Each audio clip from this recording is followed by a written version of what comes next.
Hello. How are you? Hello. I'm good. How are you?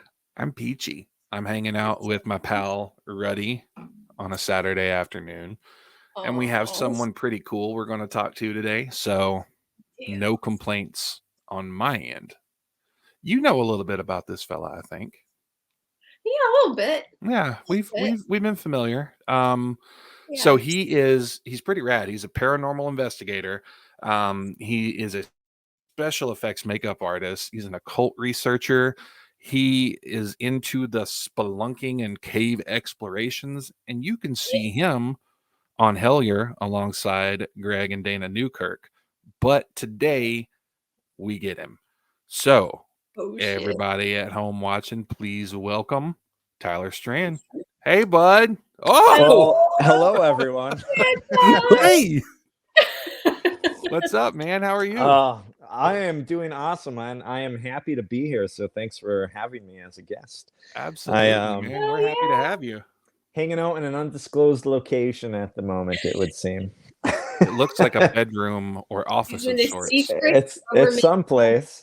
Didn't mean to spoil your secret there, but led him to. Yeah, it's where the coordinates led me. I'm found this secret location, the secret base. The secret base location. I'm seeing a Mothman up there. There is a Mothman over here. Mm-hmm. Yeah. Is that two Mothmen? What is that other? There are two Mothmen, and what you see in the center here. Is that the bell? I was gonna say, yeah, it's not a butt plug. It happens to be. That's an impressive butt plug, dude. I mean, it happens to be. It's pretty big, bigger than what they should be, right? Yes. That is actually, yes, you're right. That is the Kecksburg UFO, the bell. Which is funny enough, only about that crash occurred like 35 minutes away from where I live, actually. So that's in my neck of the woods. Have you, I know this is not even on any of the topics we said we were going to talk about, but I have to, and it's relevant. The bell. Have you dug into say butt plugs? Yes, the butt plug. Okay. No, it's we were talking about, German stuff earlier, and the Nazis had, I forgot what it was called, it was like deer something. Maybe I don't know the German part. I know what you're referencing, yeah. There's a lot of evidence that they were developing something like that. Bell-shaped craft. Yeah, the purpose. That's true. Mm-hmm. So I'm wondering if there's any correlation. Yeah. Anyway, I've thought about it. You know what's interesting? I think some of the most interesting aspects of that case is the fact, one, that the U.S. military was so quick to be on site. So it almost seems like an aspect of their intel knew that something was going down. I think the other strange aspect, that, in my opinion, would be ammo for something anomalous. I know that all the way up, I believe in Michigan, there was actually a sighting the same night of something that seemed to be on fire that was flying through the sky, and it was heading that direction down towards the US. Like, there were other sightings that occurred that night until it crashed in western Pennsylvania. But what's interesting about that is, if anything had been moving that quickly, I should actually take a step back. So the area where this thing crashed, like, there's roads in the Kecksburg area that are called like Meteor Road, or like Meteorite, or like Meteor Road. Because one of the theories is like it was like a meteorite or something, but that doesn't make any sense, because even if you want to say like maybe some of these sightings up in Michigan were the same craft that crashed in Pennsylvania, the velocity of what that craft would be moving at in order to crash there, it would have been larger than a nuclear bomb. Like, Kecksburg wouldn't exist. So like, so when you assess that logically, you also have to come to the understanding that even if an object was moving that fast between what the sightings were in the north as opposed to where it may have landed, it was something that at least would have had the capability to slow down. So it had to have slowed down to some degree. Otherwise, like, even if it was a solid object moving that quickly just to hit the Earth, it would be like shooting the planet with a gun. It would, it would have destroyed that entire town. Something had some level of control over the speed.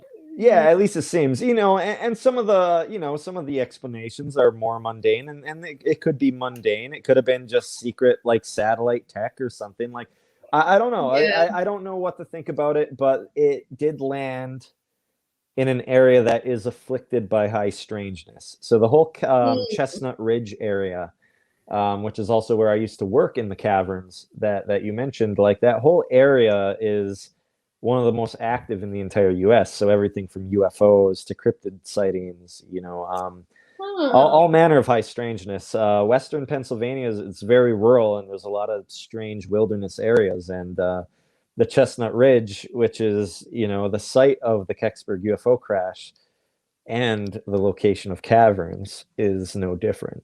So it's an interesting area. Well, that seems kind of appropriate for the direction you went with like your work and everything. Yeah, it's interesting. But you said something I'm going to steal from you, and I put it in the chat so I didn't forget. Afflicted with strangeness. I am adopting that for as many many moments as I can. So thank you. Just putting you on notice. It's all yours. Yep. All right, so I have a question. It's kind of a two-parter. Uh-oh. But yeah. What? Put me on the spot, in the hot seat. Yes. The pressure is on. Okay. So what got you interested in special effects makeup, and have your experiences investigating the paranormal influenced the way in which you create your art? And I'm curious about that because one of the Instagram lives you had one night, you were doodling and people were asking questions and stuff. And someone had brought up how your subjects always have either all white or all black eyes. Mm-hmm. You talked about why you do that and stuff. And I thought it was interesting. So that's a great question, and it ties into actually how I got my start into most of anything people would know me from. I don't know, maybe I should just start from the beginning of how I even got involved in any of this, because it all bleeds into one another. So growing up, I was always, a very strange kid. I was always into non-typical things. I was always into paranormal related topics and the occult. But growing up, I grew up in a very small town in northern Michigan where, those topics, as well as the kind of career path or schooling path I went down, like none of those things were discussed, and they weren't even thoughts that most of the people in my hometown have. Right. So I knew I always wanted to do something strange or something that's exciting for me, because it's hard for me to feel accomplished if I'm not completely invested in something. So as I grew older, I was always good with art. For the most part, I was a good sketch artist. I mostly growing up would do two-dimensional art. It's surprising to people to learn that like three-dimensional sculpture is actually new to me. I've only been doing that for about 5-6 years, but I picked it up thankfully naturally. So when I got older, I'm getting off track. I knew I wanted to do something strange, and growing up in a small town, I had no concept of people even attempting to do paranormal investigating professionally. Again, it's not something people think about. It's not something people talk about. Right. But when you're in a small town, that's not a thing that's right. And because of that, I knew, I'm like, well, being a paranormal investigator is not a job. So what's the next weirdest thing I could do? So the next weirdest thing is making monsters, of course, making monsters instead of hunting them. That's one of the funny things. I have this line I always tell people. I go, I not only hunt monsters, I also make them. So I decided to actually put my artistic abilities to use and pursue special makeup and effects. And it wasn't something that I was used to. I didn't know if I'd pick it up well. Again, I knew I was good with art. in a few various forms, but sculpture was new to me. I didn't know if I'd pick it up good enough to achieve anything with it.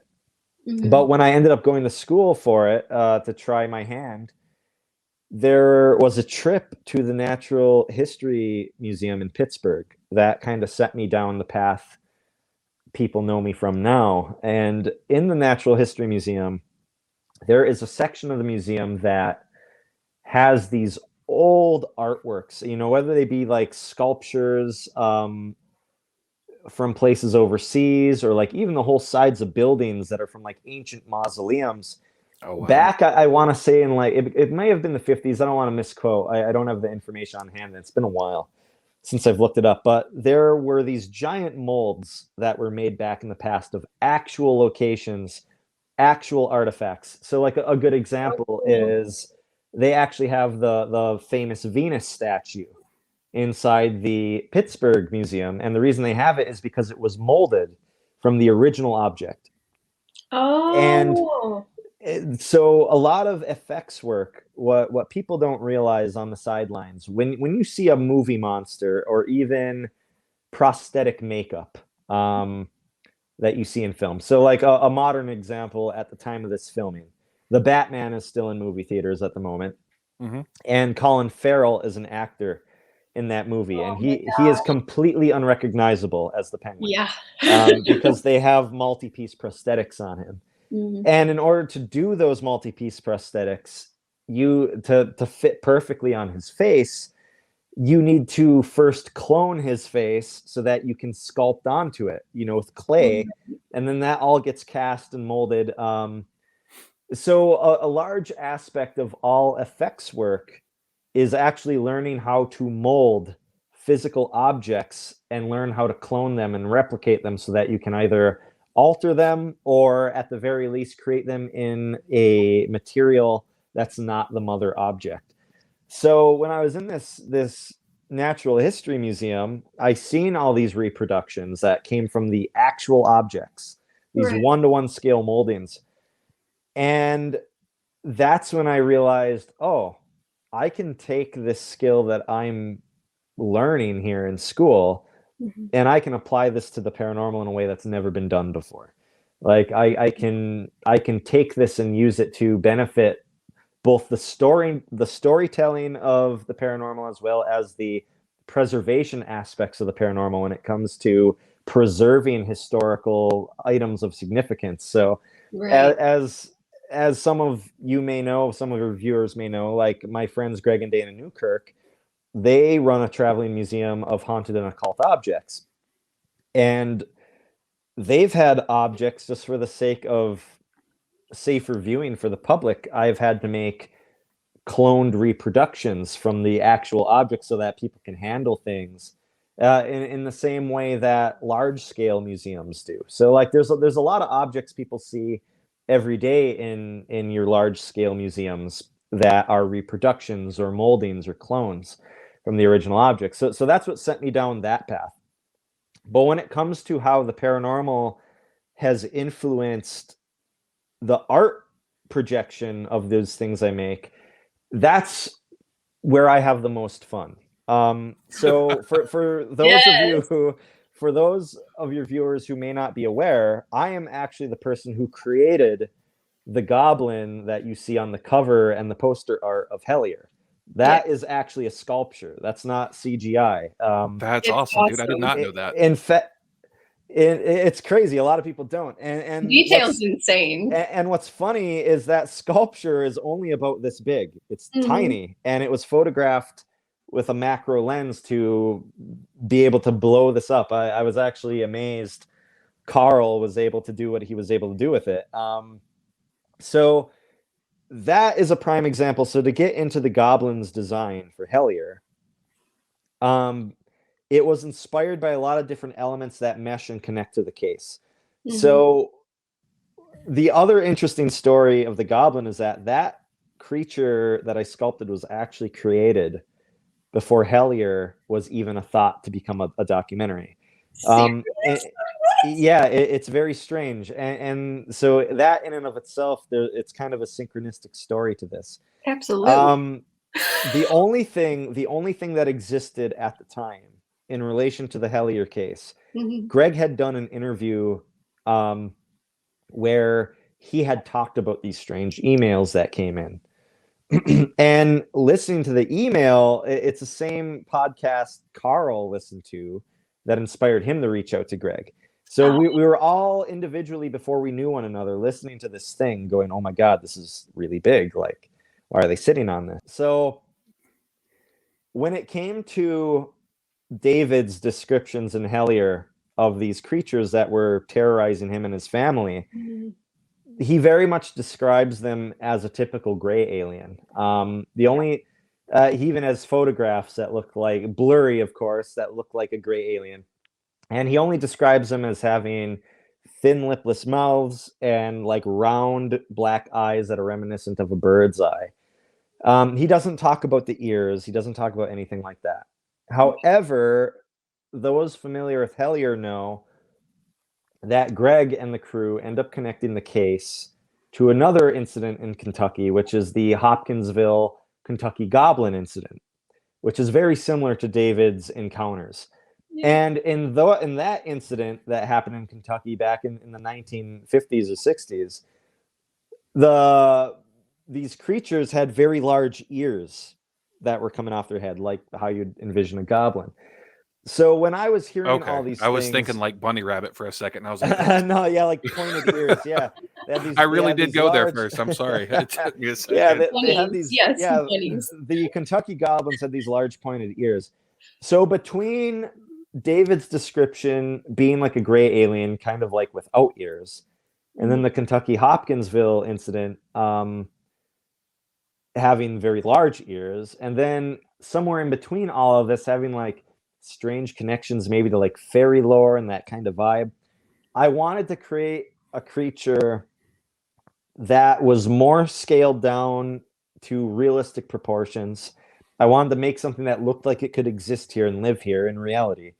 So I took elements of those things. I took David's descriptions of the round eyes. I put those into the goblin. I took his description of thin lipless mouths. I gave it the general shape you would see it in almost like a gray alien head, but I also gave it the ears you would see from a Hopkinsville goblin. But I didn't give them large ears that are like very fantastical.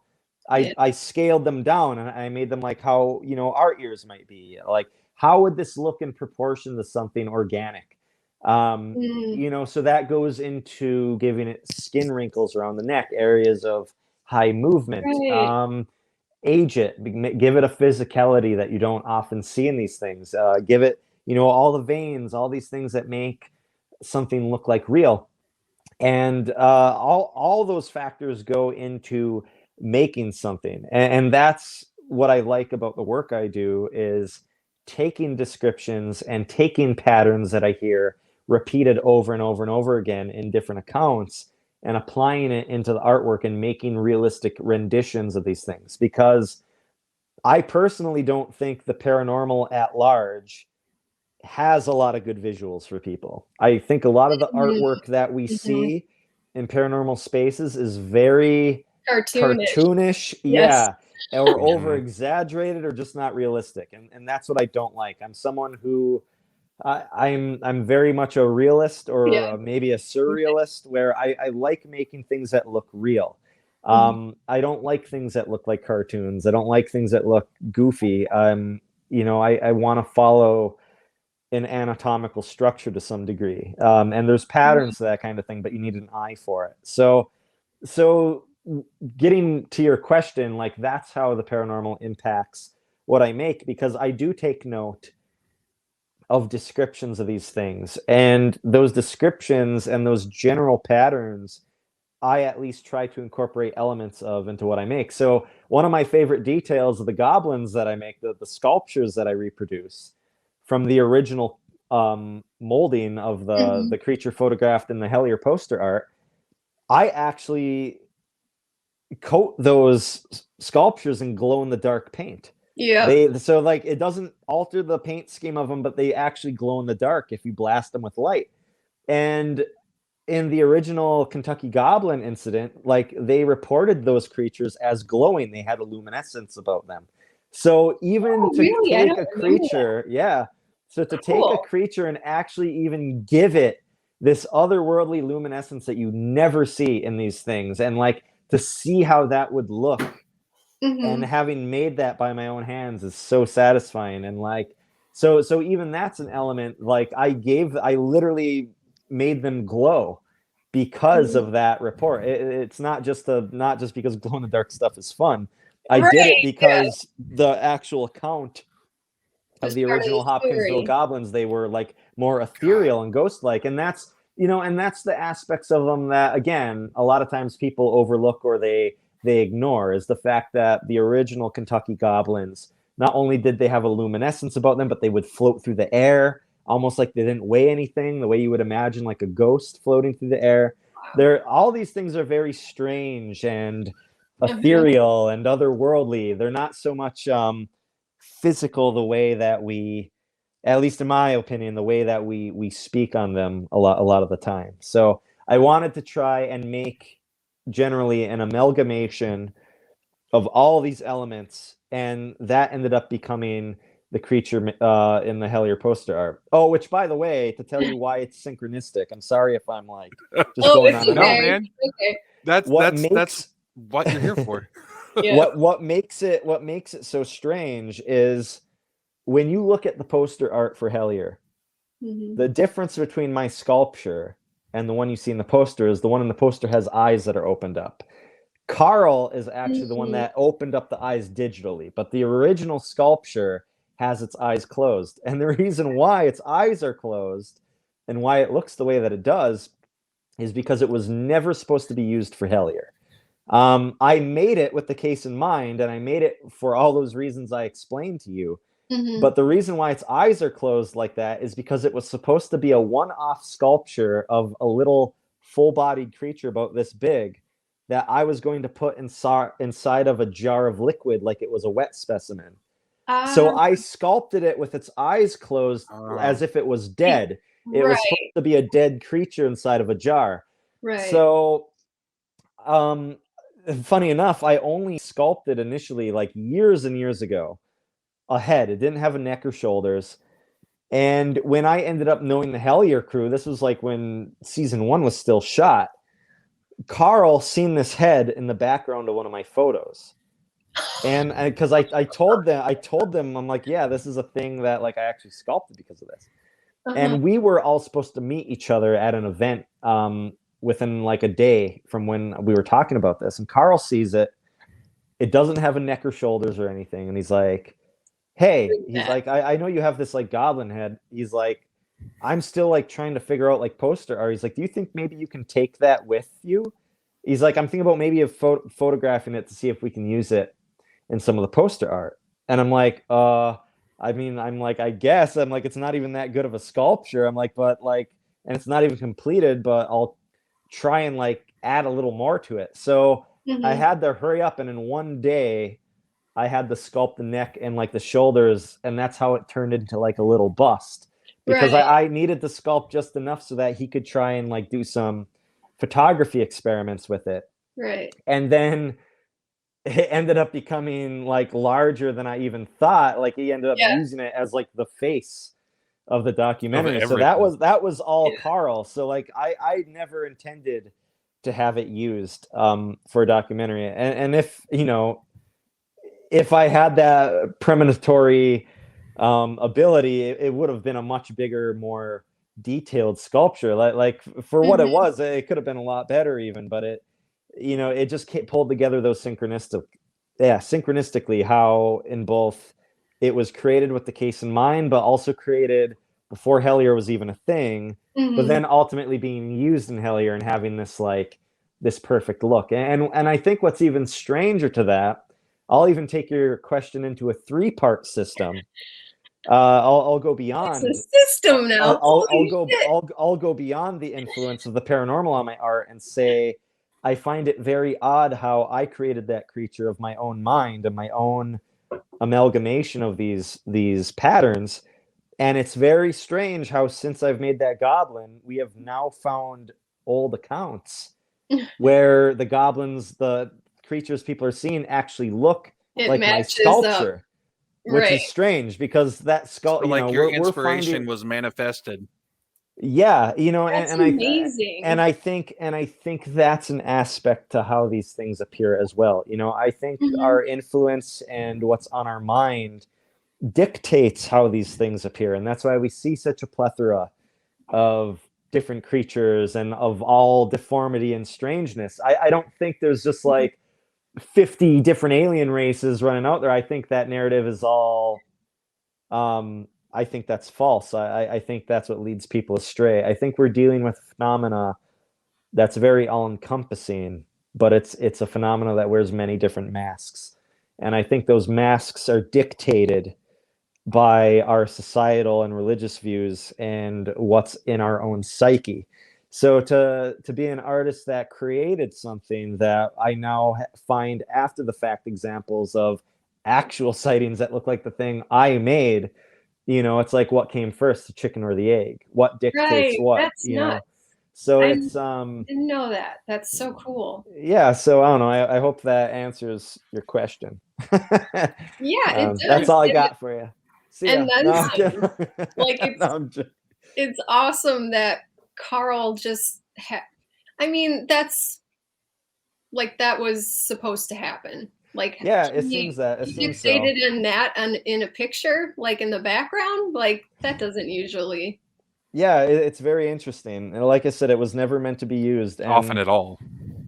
Yeah, and the only reason, like I said, the only reason its eyes were closed is because it was supposed to be a dead creature in a jar. For me, my personal belongings. Where you were going with it, yeah. Yeah, right. And it had sat for like 2 years, by the way. I should have mentioned that. Like, it was like 2 years before Hellier was made. Like, that head sat on my shelf, and that's actually why I couldn't re-alter the eyes, because it the clay I was using, the original sculpture, is actually done in super sculpey beige, for anyone who's curious. And super sculpey beige. Even though that clay, it hardens when you bake it, it's an oven baked polymer clay. Even though I never baked it, it had sat for so long on my shelf that it actually did kind of dry out to a degree. And that's why I couldn't reform what I had already sculpted in the face, because it was too hard to work with. It would have shattered the face. Right. So that's why it remained with its eyes closed, and why the moldings, the castings that I make, why it still has its eyes closed.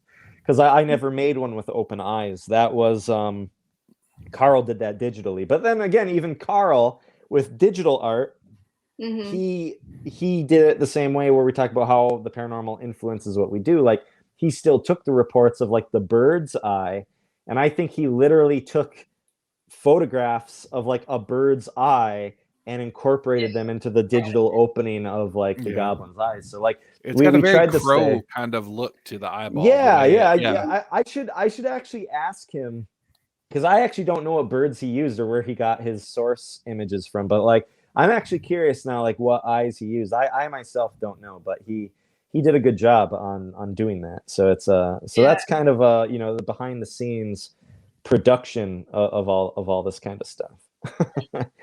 Very cool. Hey, adding on to some of the Hellier experiences, I kind of moved something around to ask you this. I'm also going to be very transparent with you. I have not seen all of it yet, because I'm afraid some of it hit too close to home for me with a couple of things, and that's one of the things I'm going to ask you about.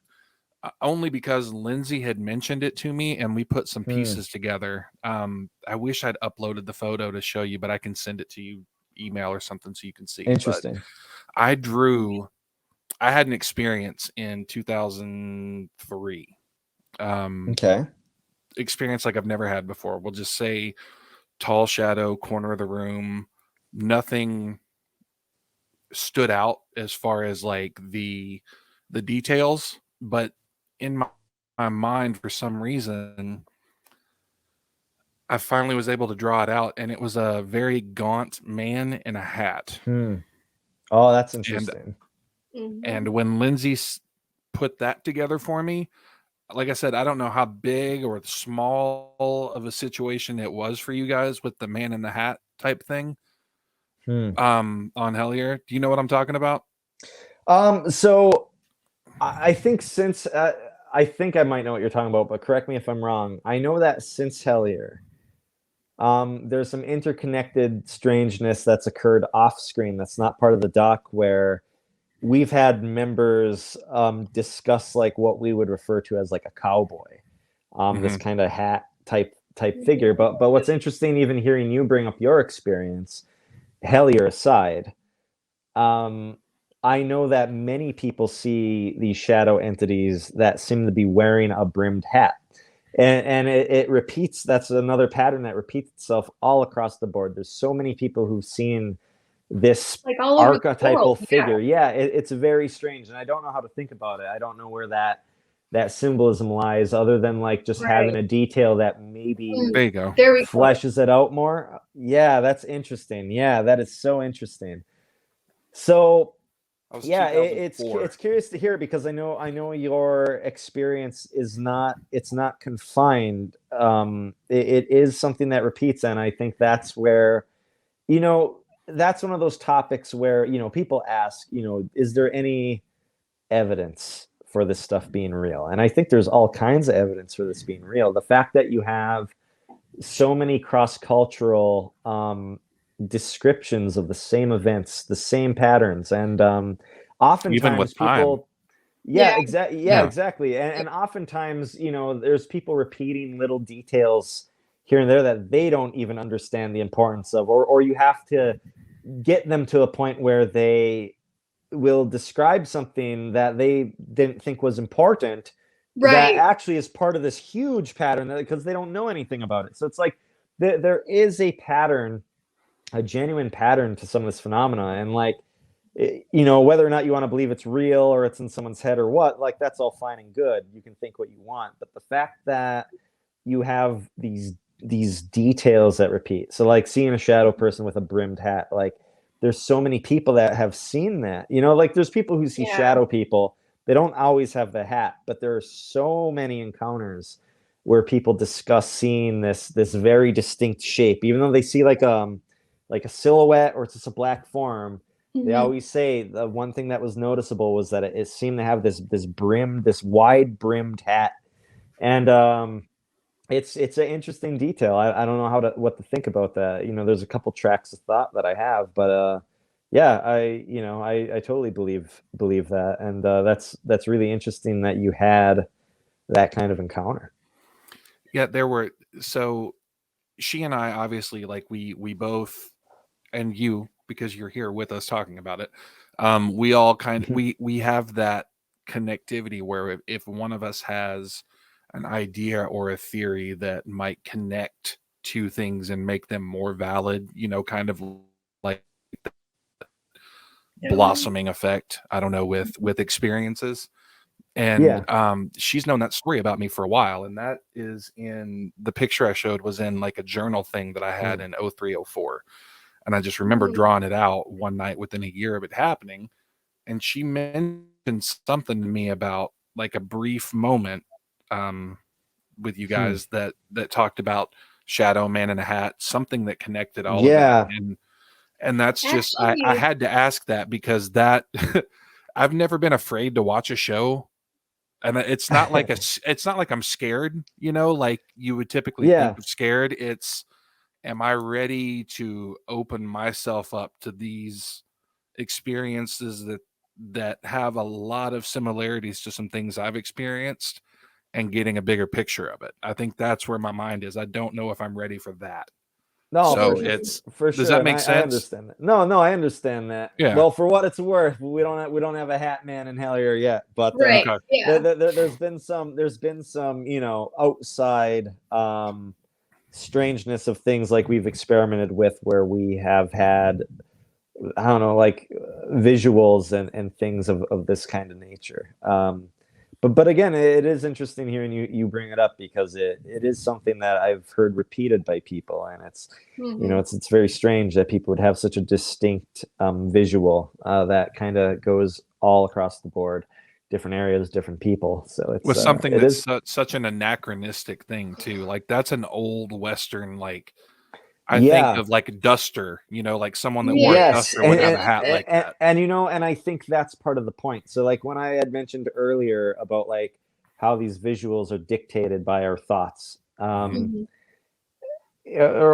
whether or not, or maybe I shouldn't even say that, but like we are people who live symbolic lives and we see symbols every day in our day-to-day life. Clowns are a symbol. When we see these symbols, we know immediately what they represent and what they mean. And I think that the phenomena is also aware of our symbols, and that's why they take on the forms that they take, because they're what is often overlooked by people in the paranormal, generally speaking, is that the visuals people have, the experiences people have, oftentimes there's subliminal what's the word I'm looking for? It just escaped me. Commonality. There's symbolism, subliminal symbolism in those experiences. So like seeing the Hat Man, there is like, even just everyone listening to this podcast, this interview, everyone has a certain vibe immediately when you just talk about talking about seeing a shadow person wearing a wide brimmed hat. Like that visual people get, they're already getting ideas or feelings about how that looks and how that feels because of how it looks. That is part of the purpose, I would argue, that we see the things that we see and why they appear the way that they appear. And it's very interesting. So, we can talk all day about why it may have a hat or what the hat is even made of, if it's even physical. But I think that would only further lead us astray. We already know why it has a hat. We already know why. We already know how that image makes us feel. And that, I would argue, is the purpose of the hat. rather than the specifics of what the hat is or who it is. I think it's the generalized feeling of the experience and what that looked like to you. Like, that's the point. I think we can overthink things, and rightfully so. There's a lot to think on, but it is very interesting to discuss. It's kind of like the signature. Yeah, well, that's what I mean. And then like there's also a side aspect of it too, where symbolism aside, what aspect of the phenomena knows, well, if I repeat this enough times and it's cross-cultural, that adds weight to the reality of it. I think that's also part of the reason. I think there's intentional repetition in sightings and encounters that may be by design, because of the nature of making people believe in it. And the more we believe in it, how much do we help dictate its forms? So what it was in Hellier that made me think of Keith's drawing was one of the books that Greg is showing at some point. On the cover, there's this dude's face, and it's very disturbing. Interesting. Like, it's very just thick black lines. The smile is weird. The eyes are just weird. And it looked a lot like other drawings I've seen that people have done of these men in black. Interesting. Yeah, I wonder if it was a drawing of Indrid Cold. I wonder if it was a depiction of Indrid. I'm not sure. I'd have to go back and look. I can't recall. So that's why I brought it up to Keith, I see. And I've seen other people draw the man in the hat with those facial expressions and stuff, and I'm like, is there some correlation between this guy and Men in Black, or like? I see. Well, I'm glad you brought that up. Yeah, 100%. And I think that's also, it is an interesting connection, right? Where like, if you could see a face, and that, like, how many Men in Black would look like Hat Men if they were shadows? So yeah, I agree. I do think you see that overlapping symbolism even in that attire, which is why, like, you've seen some of my artwork I've created of like Men in Black that even have that kind of that appearance to them. So it's I'm with you 100%. I do think there could be overlap there, and I think it's very interesting to, I don't know, I wonder about are the Men in Black shadow people until they're not. Right. Okay, so in season 2, episode 9 of Hellier, you do the Estes method while using Frank's box. Mm-hmm. It was clearly very intense for you. It was something. Can you try and explain what that experience was like? So, for your viewers who may be unfamiliar with the Frank's box, the Frank's box is a predecessor to what a lot of ghost hunters use as a spirit box. It's an early version of it. It operates kind of the same way, where you have a radio that's configured to cycle through these kinds of different stations. But what's so strange and interesting about a Frank's box is they were created by a man named Frank Sumption. And Frank believes that he was dictated by extraterrestrials to create these boxes. They were originally created to communicate with ultra or extraterrestrial intelligences.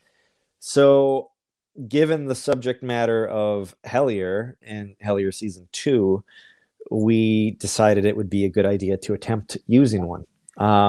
And what's really strange and fascinating about them is they don't, at least for the one that I used and that the crew has used, is they don't operate the same. They don't feel the same as a spirit box. A spirit box that you can buy now from a store, it's very clean. Spirit boxes are very clean. They like cycle through very clean. They do what you tell them to. The Frank's box was very different. The way the stations would come in and out like waves, it was very sporadic. It wasn't as clean of a cycle, and it had a different feeling. It's hard to explain, but it's not like a 1 second swoop type. No, it was very it was very chaotic at times, and it was never the same, and it was jarring at times. It was hard to it really threw your brain into strange places, which made what happened in season 2 all the more shocking, given how clear the responses were with what was being asked. Right. So, for those also that may be listening to this unfamiliar, the experiment that we do in Hellier season 2 with this Frank's box is something called the Estes method.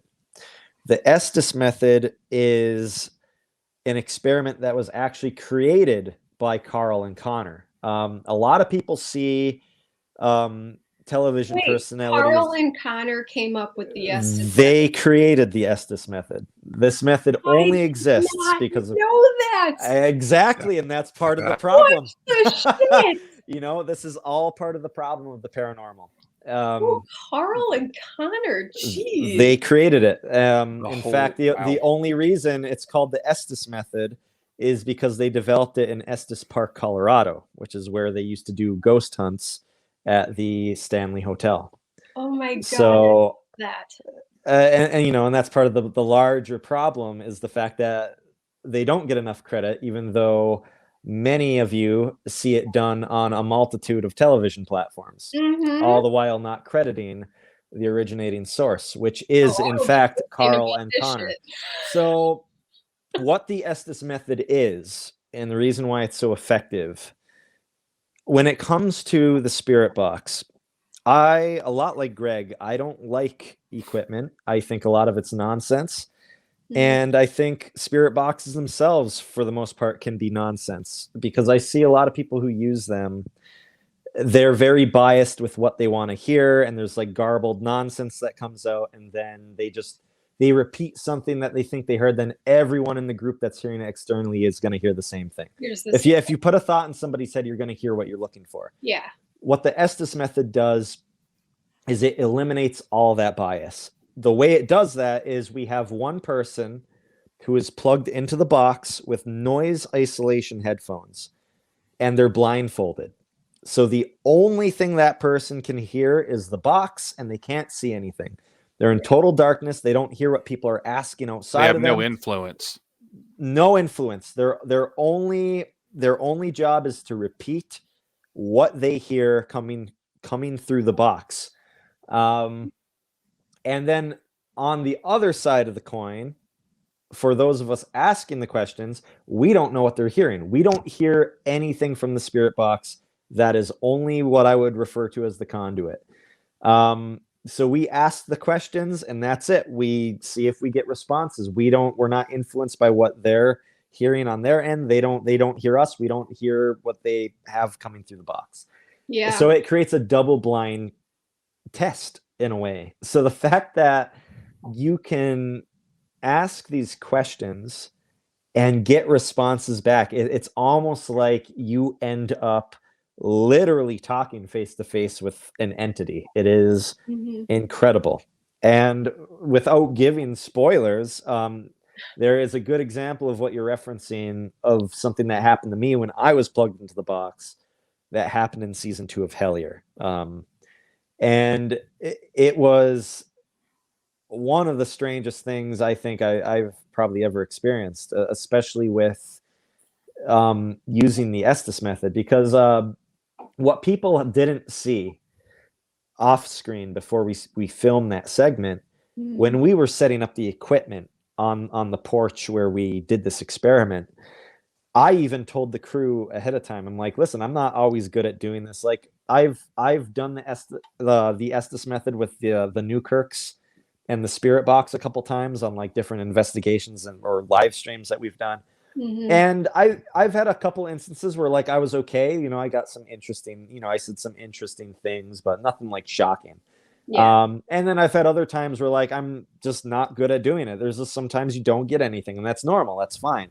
Right. And I'm very hit or miss, and I vocalized that to the crew when they were setting up the equipment. I'm like, listen, I'm like, if nothing happens or I don't have any good responses, like it's fine. Just have someone else do it. Like, I don't know how I'm going to be.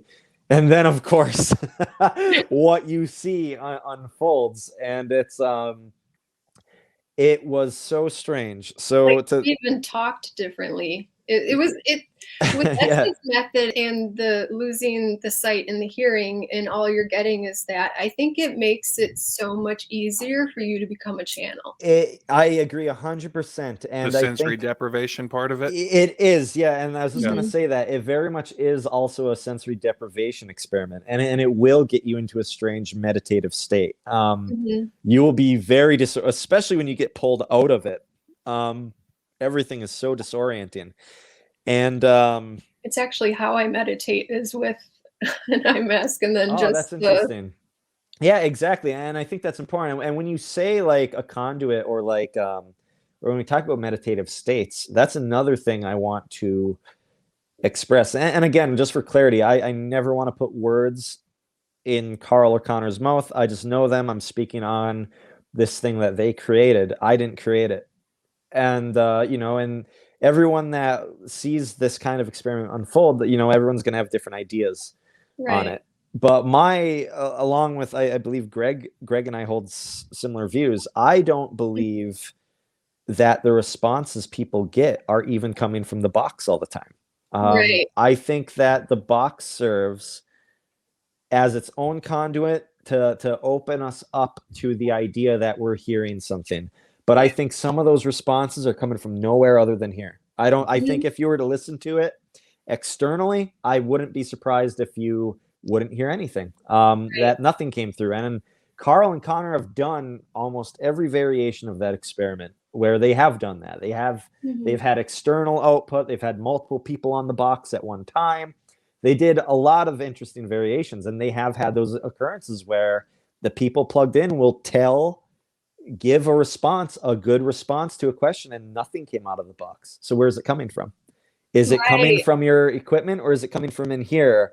Because the equipment gave you the confidence to have a parapsychological experience. I think that's an aspect of it. So anyway, I know it kind of deviates from your question, like how it felt, but like I don't want to give away what that was for those that haven't seen it, but it was the best way I can describe the sensation, the physical sensation. What happened to me during that session, it felt like you were injected with adrenaline. There was a moment in time where I felt there's a line I deliver that people hear me say there was a moment when I said, "Don't you believe in magic?" And when I said that line, it felt like this. It's so strange to explain. I felt like if I were to lift my hand up in the air, that porch would have like blown up. Like I felt like Really? it was very strange. I felt like I was about to like explode. So you're plugged in. You're not just like tuned in. You were like something like that. Holy But what's strange about it? So like it felt like I could do anything. Like I had this immense personal energy in me that I very rarely feel. And what's creepy almost like too, an adrenaline type thing. It felt a lot like an adrenaline rush. For no reason other than listening to this a broken radio. What was it? And what's strange is when the session ends, you see that people like around me hear something physically drop off the deck. For some clarity and background info for those who may be familiar with the scene in Hellier, what a lot of people don't realize is we were not at the ground level. Like we weren't on a porch that was like near the ground. It was like a second story cabin. There was a porch that was like near the rooftop. So we were like far away. Like there was a whole like, I don't know how many feet up in the air, like 30 feet, 20 feet up in the air. So whatever detached from me, you almost hear something invisible fall off away from underneath my leg. And I felt a physical sensation on my leg as if, and what's so creepy about it is the sensation. It was just like if you were to take like an inch thick rope and wrap it around my left calf. And if somebody pulled it off of you, where you could feel the whole thing unwind and uncurl off your leg. So like something uncoiled from my leg, and then they heard something physically fall away from the porch as if something unplugged. It's like something invisible unplugged itself from me, which is so creepy. But like I was just saying you were plugged in. That's a weird sensation. It's very strange. And it wasn't fascinating. I never felt, also for clarity, I never felt anything like coil onto me. It was just when it was pulling off. It felt again, I could feel the actual invisible cord go like and then detach itself from my leg. It was like a rope was twisted around my leg. It was the strangest thing. And then I had that that experience that you see. So it was a very powerful and strange experience. But even with the subject matter of what came through, I still think it's important to be grounded and let people understand that like I don't have any one belief on what came through. And I think that's important. There's a lot of people who would be willing and they would just jump on that first thing that reveals itself. And I don't think that's smart because you don't know what you're dealing with. It could be anything telling you whatever you want to hear. Now, I think it was something real. Obviously, these were real responses. We don't fake or make anything up. But as to what may have done that, we can only speculate. But it is interesting to speculate, especially given the subject matter of what came through. When you have experiences like that can't be documented like the normal way that people would say, oh, he's having this in his leg, let's diagnose what the issue is. Oh, sure. You have to know that I had an experience. What was that experience? I don't know, but I've got 20 or 30 possibilities in my mind that could make a little sense, and I'm not going to stick to one. Well, I just think it's amazing that we were even able to capture that experience on film. It's such a rare thing to get such clear answers to things. Like that's not typical for an Estes method session, let alone the how direct those responses were. So I think we were fortunate enough to even capture it, leave the speculation up for whoever wants to hear it. But for more clarity too, what's interesting is the fact that like that session was much longer than what people seen in the final cut. Like I was plugged into that thing for like probably 45 minutes. Oh, That was like geez. a 45-minute session, so I was deep in it. You're That's just getting intense. Yeah, Yeah, so that's you're even if you're you just don't get anything, that's a lot to. yeah, it is a lot. It's a lot. It's always very draining, and it's It's very so you're just getting the cuts as well of like showing people the good responses, but it took a long time to get those. Like sometimes there's periods, there's gaps where like nothing's coming through. Yeah. Like where I'm just silent. So it's I had enough time to get really deep into it, and that's why I was the way that I was. It's almost like you're in between sleep. It's strange, and it's very disorienting, and it's funny too, because when you're doing it, as clear as the responses may seem when you either see a finished cut, or if you're the one actually like witnessing a person talking while you're doing this experiment, the person that's plugged into the box, even though it seems so clear to you, like it seems like nonsense to me. Yes. Which is why, like, at the end of the session, when I take the headphones off, I'm like, did it yield anything? I said that because to me it doesn't make any sense, because you're just repeating stuff. Random, it's random. So like it doesn't seem like, you don't know if anything, even if there's interesting responses or interesting sentences coming through, you don't know if they like meant anything to what was being asked. So it's like, I didn't know, like you don't know that. So even that's disorienting and frustrating when you're the one plugged in, because like it's hard to not get trapped in the frustration, which I would argue will diminish your results. You just got to go with the flow, because it's you can't think too much about what you're saying or what you're hearing.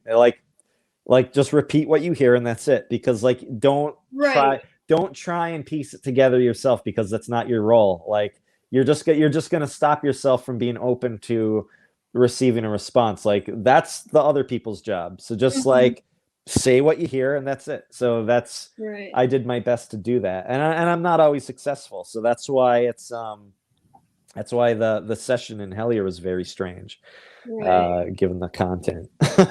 But anyway, I think it's good for people because you put pressure on yourself, because you're like, I hope I get this right. It's like it's a test or something. Exactly. And you have to kind of make it into a game and just be like, I have no idea what I'm going to say. I'm just going to say whatever pops in my head, and we'll just go with it and see what happens. And then you're actually able to tune in more. In fact, there were some very strange, hilarious responses that were cut from the session that we actually have in deleted scenes, or like a blooper reel that we have on our DVDs, where one of the weirder things I said that didn't make it, and I say weirder because of I distinctly remembered when it happened and how it came in and how genuine it was, because the Frank's box was going in these weird waves where it would be like, and I'd hear a word, then it'd come back, and there'd be another word, and it'd come back. And what I ended up saying, there was a session, this point where I said, we. I think somebody, I might be wrong on this, I'd have to ask Greg, but I think they asked me what I want. Or maybe I just said this on my own, but I think they asked me like what I want or what they could do. And my response to it was, we want sugar.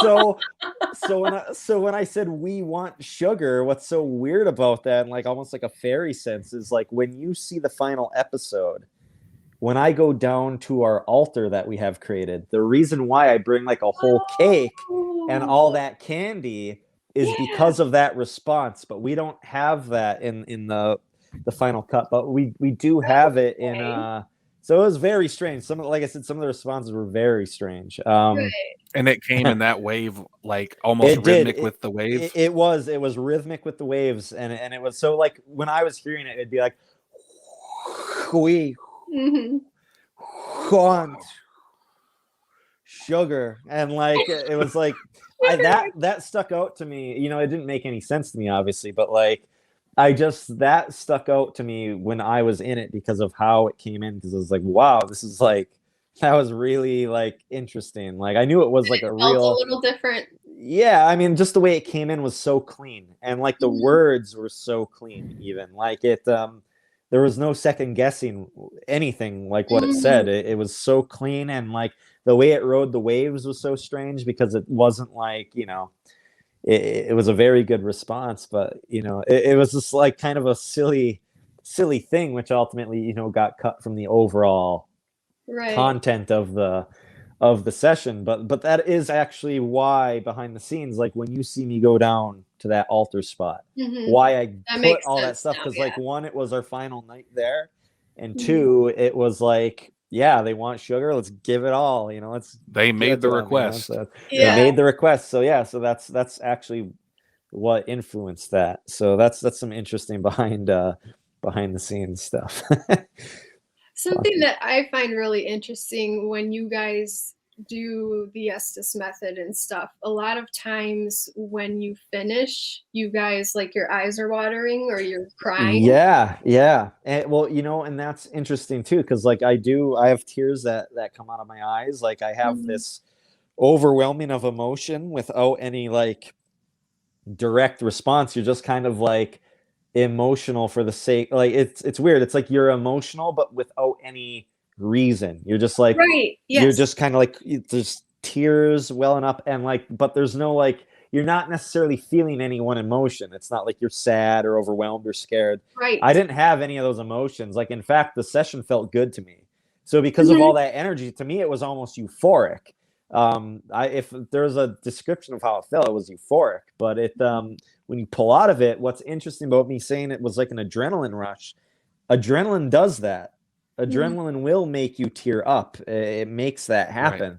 So it's very strange. But yeah, you go through a lot of weird stuff, and like I said, you're not always going to have good hits when you try it. You know, sometimes and it takes some practice too. Like, I don't know, like, again, sometimes I'm still bad at it. I don't always get stuff. You know, I've done the Estes method since. I don't think I've ever used the Frank's box since, but you know, I think one of the past few times I've attempted it, I don't think I've gotten any great responses. So, you know, it's a hit or miss thing, and who knows what factors go into that. You know, like, what do we know? We're just using whatever weird tools that we think may work, you know, but the how or the why, that's all up for interpretation. I think people get lost in scrutinizing those things, or it's like, that's not always necessarily the point. The point is that it worked, and that's it. You know, like, I sometimes think these things only work because we believe they work. So it's like, there might not be any science behind why it works, other than the fact that the phenomenon knows it can make it work, and it does. So like, it's people overthink these things because in the paranormal, people hold too much weight on their shoulders of trying to be Mr. Science guy. And you're not. And I think that's something that people need to reconcile to become better, I don't know, experiencers, we'll put it that way, is to not put all that weight on your shoulders of having to sound like you're the science guy. Because it's like, we're dealing with shit that's unknown. That's it. It's a mystery. But like, it's an industry, though, where everyone would make you believe they have the answers, when the reality is nobody has any.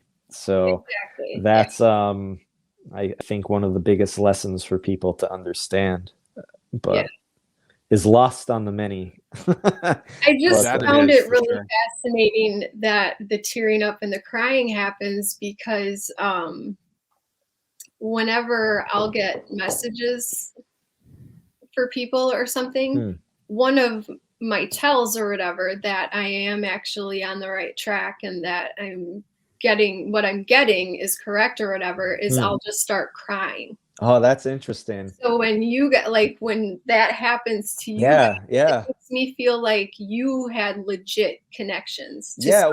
Well, it's interesting you say that too, because like, that's something people experience even when they're investigating a haunted house sometimes. There's people who will just, for no reason, they just get overwhelmed with emotion and they start crying. Like, I've seen it happen. And it's unexplainable. Like, there's nothing that causes it. There doesn't even have to be anything like emotionally being spoken on. But all of a sudden, someone's like, "Oh my God, something's happening to me. I don't know why I'm crying. Like, I don't even cry. Like, why am I crying?" Like, there is something to it. And again, I still think that comes down to an aspect of our brain that we may not understand how it operates, but there's something influencing it. There's something that can activate it, you know, like however those connections are made. So I'm with you. I think it's super interesting. But it is something I think everyone should experiment with. Like, get weird with it. Like, don't like try different things. Like, you can't have fun with it. Yeah, Like, have fun with it. You know, there's all kinds of weird stuff you can try. So it's like, you know, don't listen to what people tell you have to do. It's like that's how new things aren't created. yes. Try and create new things. That's part of the things we try. The part of the messages of what we try to tell people and show people is like, you can be creative, think outside the box, like bring something new into these spaces. You know, not even the sky is the limit. We're shooting out into the darkness of outer space here. So yeah. And I like that the Hellier team, that you guys all approach things that way. And I like the whole motto of to approach things with curiosity and not fear. Like, yeah, that's exactly. that I'll tell people all the time, because especially if they've had a first experience and it scared them. Yeah. It's like, yeah. So I try to tell that to as many people as I can too, because a lot of times the things that scare us, it's not because we don't know what it takes for whatever to communicate with us. Like, for sure, maybe it comes through as scary, but they don't intend it to be that way. It's not, because we're not used to it. To them, it's sure. fun, you know, just like, hey, what's up? And I just think people too have been predisposed to. It's almost like they've been taught to act scared when something strange happens, and I think that's an interesting different wiring I have. Is something that I know would be extremely scary or freaky to somebody else. Like, to me, I don't get scared by those things, because to me they're just like, they're exciting and interesting. You run like, to it. like if I seen a little goblin man run across the floor, I'm not going to be scared. I'm going to be like, oh, wow. I'm going to be like overwhelmed with joy and excitement, because it's like, wow, I got to see something like wild. Like, you know, like there's no reason to take these things scared. Like, what's scaring you about it? Even if you're hearing like a disembodied voice or like what have you, like, I don't understand why people get scared by these things. Like, what's scary about it? It's a voice. Like, you know, I can understand if like there's something loud and like you get startled. Of course, you can get startled. Like, that's a different story, but it's I just don't know. There's a lot. Again, there's another societal thing. There's a lot that people are preconditioned to be afraid of for no good reason, and it often stems from horror movie tropes or just ill-informed. I don't know, just ill-informed things. You know, like even like, you know, a good example, since we mentioned briefly earlier that I've worked and go into caves. You know, there's so many people who are scared of bats. And the only reason people are scared of bats is because people show them as Halloween and horror movie decorations. Bats literally don't do anything to people. They're like as harmless as a mouse. They don't do anything. They're actually like incredible, weird, like sweet creatures. Yeah, they are. Yeah. But it's like, you know, but everyone has this fear of them for no reason. They're scared of them because they're. Well, yeah, that too. Yeah. And the way it's portrayed, you have the combo of those two. You know, exactly. My experience with bats is sure. So I've got one in real life. I'm gonna shit my pants. Yeah, for sure. But that's what's funny about it. But that's what I mean. People's there's a lot that people have been preconditioned to believe, and even belief itself that people carry are often preconditions. And I think an important aspect of what we try to tell people, or what I hope, I mean, I can only speak for myself, what I hope we can inspire people with is to unshackle yourself from your beliefs, because they'll only weigh you down and drown you. The second you think you believe in these things is the second you've lost, and you'll never see anything new. And I think that's what people struggle with in all aspects of life, not just the paranormal. This bleeds into everything that man has become. The way he thinks about every topic is something that's been handed to him rather than earned. And I think people need to start earning their beliefs and go out there to experience them firsthand. Right. And that's what that is, I want people to do. Exactly. I feel that way too. Yeah. So don't be indoctrinated. Experience. Like, right. That's the Come key. up with your own. Yeah. I mean, this is something else I've made too that's next to me. So this is actually a creation that is here on hand. I should have brought this up. You may not recognize this. It looks very mundane and strange if you didn't know what this was. That is clearly baked Parmesan. This, I mean, it looks like something. It could be that or coral or something. It looks like something baked. This is actually a reproduction I sculpted by hand and then painted to match Joe Simonton's pancake from the Eagle River, Wisconsin alien case. So there's a strange case. I won't get it. I won't bore you with the details right now, but there's a man in Eagle River, Wisconsin, who was visited by some men from outer space, and they gave him pancakes. Yep. And they looked very strange. They look like what I just showed you. So I actually reproduced it based off of the pictures and based off of the coloring. And I'm looking at it right now. That's crazy. Yeah, so you can compare it. It's the same size, color, and everything. That's nuts. So there you go. So things like that. Awesome. So like I said, I'm not confined to creating creatures. I can make any manner of stuff, and that's how I'm influenced to create the art that I create. But anyway, I'm done. Doesn't look like a good breakfast. Cool. That's all I'm saying. Gosh. I don't want to eat with the aliens at all. I heard they tasted like cardboard, so it's yeah, that's what I heard too. Not the best pancake makers. Okay, so it's going to give you 30 seconds. Random topic, you get to talk about it. It's going to pop up at the bottom. Lindsay will say it for everyone as it pops up, and there's a timer, and we're going to go right into the next one once the timer. So I have 30 seconds to respond. No, you just say whatever topic, comes and you to talk mind. about whatever you want to talk about with it. Okay. Right. So whatever I say, just say what pops in your head. All right. Yep. Here we go.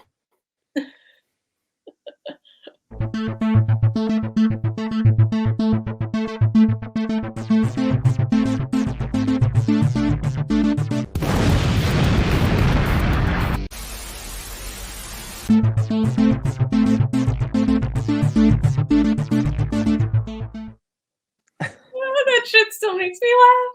Oh, God. Okay, Worm Man. Oh my God, Worm Man. Okay, so like Waverly Hills, I investigated it with Dana a few months back. Super creepy. We ended up talking to something called the Worm Man.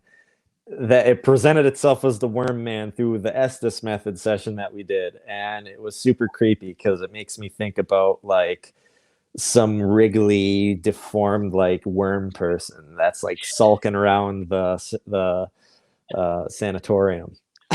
That's my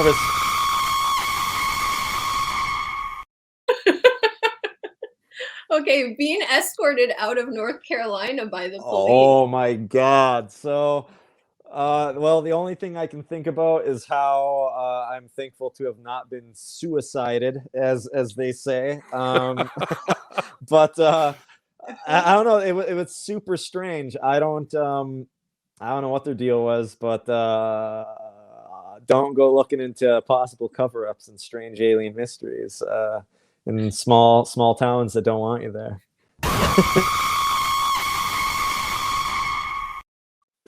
All right, steampunk. Oh my God, steampunk. So here's the thing. Greg hates it. I love it. Let me not say that. I don't love steampunk. I think there's a lot of cringy steampunk stuff. I like the art design and style of steampunk stuff when it's actually like very intricate and beautiful. I think it's a very cool art form.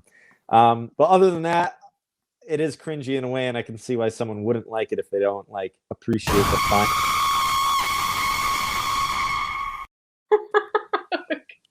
Okay. Choose one.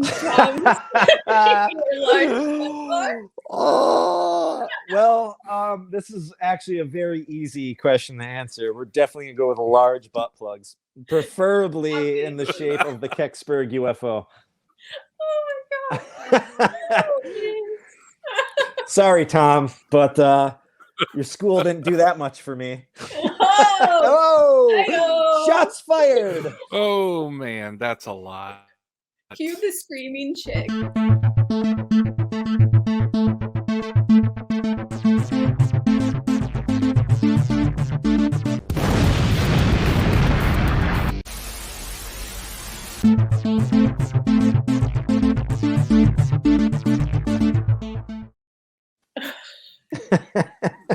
So that was it. All right.